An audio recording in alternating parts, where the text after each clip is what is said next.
Hi friends, ഞാനൊരു കാര്യം നിങ്ങളായിട്ട് ഷെയർ ചെയ്യണതാണ്. നിങ്ങൾക്ക് അതിനെക്കുറിച്ച് എന്തെങ്കിലും ഒരു അറിവുണ്ടെങ്കിൽ എന്നൊന്ന് ഹെൽപ്പ് ചെയ്യുക, അല്ലെങ്കിൽ അവരെ ഒന്ന് ടാഗ് ചെയ്തൊന്ന് ഇടാമോ ഇതിൻ്റെ അകത്ത് നമ്മുടെ കമൻറ്റ് ബോക്സിൽ. ആർക്കെങ്കിലും ഇതിനെക്കുറിച്ച് വല്ല ഐഡിയ ഉണ്ടാവുമെന്ന് അറിയാൻ വേണ്ടിയാണ്. അത് ചിലപ്പോൾ നിങ്ങൾക്കും ഭാവിയിൽ ഉപകാരപ്പെട്ടേക്കാട്ടാ. ഇത് എന്താ സംഭവം എന്ന് വെച്ചാൽ, നമ്മുടെ ഒരു നെയ്ബർ അല്ലെങ്കിൽ ഒരു സുഹൃത്ത് കഴിഞ്ഞ ദിവസം വണ്ടി ആക്സിഡൻ്റ് ആയിരുന്നു. അപ്പോൾ ആക്സിഡൻ്റ് ആയി കഴിഞ്ഞപ്പോഴത്തേക്കും അവർക്ക് ഇതിനെക്കുറിച്ച് വലിയ പിടിപാടില്ല, ഇത് ഫുട്ടേജ് എടുക്കാനും മറ്റൊക്കെ നമ്മുടെ CCTVയുടെ.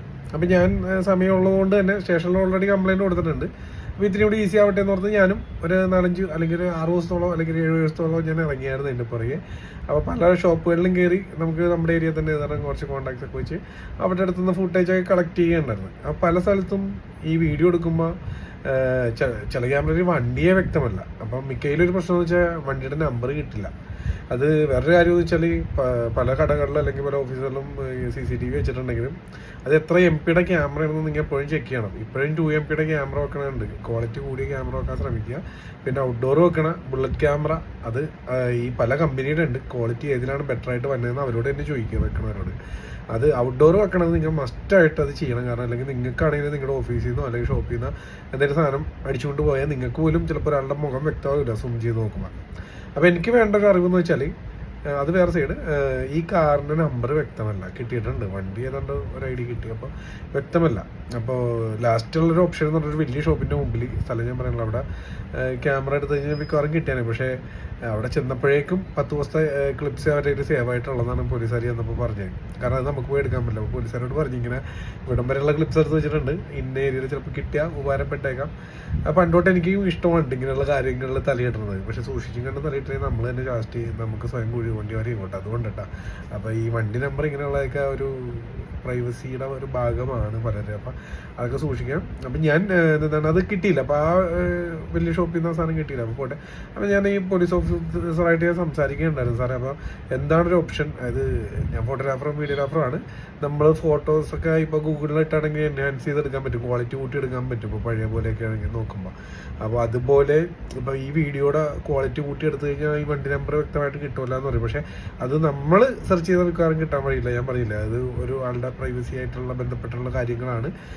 അപ്പോൾ അവരോട് ചോദിച്ചു, പോലീസുകാർക്ക് എന്തായാലും അതിനുള്ളൊരു ഓപ്ഷൻ കാണേണ്ടതാണ് എന്നുള്ള രീതിയിലാണ് ചോദിച്ചപ്പോൾ.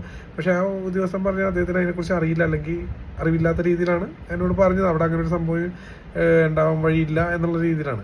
അപ്പോൾ ഞാൻ നിങ്ങളോട് ചോദിക്കുന്നതാണ്, നിങ്ങളുടെ ആരെങ്കിലും പരിചയത്തിൽ ഇപ്പോൾ ഈ വണ്ടി നമുക്ക് കിട്ടിയിട്ടുണ്ട്, വണ്ടിയുടെ നമ്പർ ഒന്ന് വ്യക്തമായിട്ട് കിട്ടാൻ ആരെങ്കിലും കണക്ട് ചെയ്താൽ അങ്ങനെ ഒരു സംഭവം കിട്ടുമോ എന്നും കൂടി ഞാൻ ചോദിക്കുന്നുണ്ട്. പിന്നെ വേറൊരു കാര്യം ശ്രദ്ധയിൽപ്പെട്ടത്, അതും കൂടി ഞാൻ ഈ വീഡിയോയിൽ ഉൾപ്പെടുത്തുന്നതാണ്. ഇപ്പോൾ M-പരിവാഹൻ ആപ്പുണ്ട്.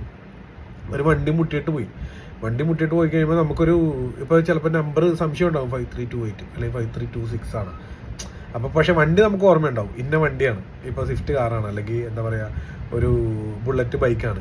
പക്ഷെ നമ്മളിത് സെർച്ച് ചെയ്യുമ്പോഴേക്കും ഇവർ ഈ ബുള്ളറ്റാണോ അല്ലെങ്കിൽ 2 വീലറിനെ കാണിക്കുള്ളൂ, അല്ലെങ്കിൽ 4 വീലറിനെ കാണിക്കുള്ളൂ, അല്ലെങ്കിൽ മനസ്സിലായി. അപ്പോൾ നമുക്ക് പ്രശ്നമാണ്. നേരെ മറിച്ച് അവിടെ ഇപ്പോൾ സ്വിഫ്റ്റ് ആണ് നമ്മുടെ മനസ്സിൽ കിടക്കണ നമ്പർ ഒരു സംശയമുണ്ട്. 2 നമ്പർ അടിക്കുമ്പോൾ ചിലപ്പോൾ കിട്ടിയാലേ. പക്ഷേ ഇപ്പോൾ സ്വിഫ്റ്റ് വൈറ്റ് കളർന്നൊക്കെ അതിൽ കാണിച്ചാൽ ഓക്കെയാണ്. പക്ഷേ സ്വിഫ്റ്റ് എന്ന് കാണിക്കില്ല, ലൈറ്റ് വെഹിക്കിൾ ആ LMV എന്ന് കാണിക്കുള്ളൂ, അല്ലെങ്കിൽ മനസ്സിലായി 4 വീലിന്ന് കാണിക്കുള്ളൂ. അത് ഒരു പ്രശ്നമാണ്. മറ്റൊരു സൈഡിൽ നിന്ന് നോക്കുമ്പോൾ ആൾക്കാർക്ക് ഇത് കണ്ടെത്താൻ പണിയാണ്. പിന്നെ പോലീസുകാർക്ക് കണ്ടെത്താം, ഇങ്ങനെയുള്ള കാര്യങ്ങൾ കംപ്ലൈൻറ്റ് കൊടുത്തു കഴിഞ്ഞാൽ അവർക്ക് കണ്ടെത്താം. പക്ഷെ നമ്മുടെ ഇതിൽ ഈ എൻഹാൻസ് ചെയ്യാനുള്ള ഓപ്ഷൻ അവരുടെ കയ്യിൽ ഉണ്ടോ ഇല്ലേ എന്നുള്ളത് ഉറപ്പില്ല. കാരണം ആ രീതിയിൽ നമുക്കൊരു ആൻസർ കിട്ടും. അതെന്തെങ്കിലും ആയിട്ട് അപ്പുറത്തെ സൈഡ് ഈ ഒരു വീഡിയോ കണ്ടിട്ട് നിങ്ങൾക്ക് എന്തെങ്കിലും ഹെൽപ്പ് ചെയ്യാൻ പറ്റും, അല്ലെങ്കിൽ നിങ്ങളുടെ അതുപോലത്തെ എന്തെങ്കിലും ഉദ്യോഗസ്ഥരുണ്ട്, അല്ലെങ്കിൽ നിങ്ങൾക്ക് അറിയാവുന്ന ഉദ്യോഗസ്ഥരുണ്ടെങ്കിൽ ഒന്ന് ടാഗ് ചെയ്യുക, ഇല്ലെങ്കിൽ എനിക്ക് പേഴ്സണലി ഒന്ന് മെസ്സേജ് അയക്കുക. ഭാവിയിൽ എല്ലാവർക്കും ഗുണം ചെയ്യും. ഇത് നമ്മളിങ്ങനെയുള്ള ഓരോ കാര്യങ്ങളിൽ ഇടപെട്ട് കഴിയുമ്പോഴാണ് നമുക്ക് നിങ്ങൾക്കൊരു മെസ്സേജ് തരിക, അല്ലെങ്കിൽ ഇങ്ങനൊരു ഓപ്ഷൻ ഉണ്ട് കേട്ടോ നിങ്ങൾക്ക് ഇന്ന് പറഞ്ഞു തരാൻ പറ്റണത്. നമ്മൾ തലയിടാറുണ്ട് കേട്ടോ. സമയം കിട്ടുമ്പോൾ നമുക്ക് ഇഷ്ടമുള്ള എല്ലാ കാര്യത്തിലും കയറി തലയിടും. ഈ ഇൻവെസ്റ്റിഗേഷൻ പണ്ടേ ഇഷ്ടമാണ്. അപ്പോൾ അത് വേറെ കാര്യം. അപ്പോൾ നിങ്ങൾക്ക് അറിയാമെങ്കിൽ ഒന്ന് ഹെൽപ്പ് ചെയ്യുക, അങ്ങോട്ടും ഇങ്ങോട്ടും ഇങ്ങനെയുള്ള കാര്യങ്ങൾ ഷെയർ ചെയ്യാൻ വേണ്ടിയാണ് കേട്ടോ. അപ്പോൾ ഒന്ന് പറ്റുമെങ്കിൽ അറിയുന്നുണ്ടെങ്കിൽ ഒന്ന് ടാഗ് ചെയ്യുക, അല്ലെങ്കിൽ ഒന്ന് മെസ്സേജ് ചെയ്യുക, ഇന്നാളോട് ചോദിച്ചു നോക്കുക, അല്ലെങ്കിൽ ഒന്ന് നിങ്ങളൊന്ന് ഇതൊന്ന് അയച്ചു കൊടുത്തിട്ട് എന്തെങ്കിലും ഒരു ഓപ്ഷൻ ഉണ്ടെങ്കിൽ ഒന്ന് ചോദിക്കാം കേട്ടോ. Thank you, by.